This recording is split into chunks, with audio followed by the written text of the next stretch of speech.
Malaking tulong talaga ang sipag at tiyaga ng paggabay ng magulang sa kabataan, lalo na sa mga oras ng kahinaan. Paano kaya ito naging totoo sa buhay ng teen artist na di umano'y maraming sablay sa buhay? My name is Mike Escutin, I'm 17. Dedescribe ko yung sarili ko sa isang gulong. Kasi po, lahat na lang po ng gawin ko, halos tuloy-tuloy po. Laging failed, laging kulang, not enough. Hanggang doon na lang po ba ako? Wala na ba akong igagaling pa? Para siya, ano yung pinaka masakit na nangyayari sa buhay mo?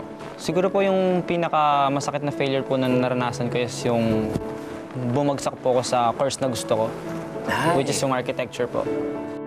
Siguro down na down talaga siya dahil sa school, nagsabay-sabay, thesis, dalawa.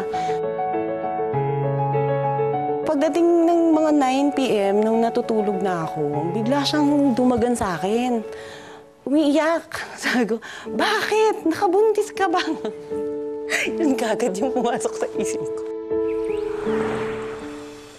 Vocal naman siya, nilalabas niya naman. Tapos ayun, naayos naman namin kasi kinausap naman namin ang daddy niya na kung merong maitutulong kami, tutulungan namin. Kaya po ako sumali ng The Voice Teens. Gusto ko pong mapatunayan sa sarili ko na kaya ko. Gusto ko lang pong maging proud lahat ng taong naniniwala sa akin.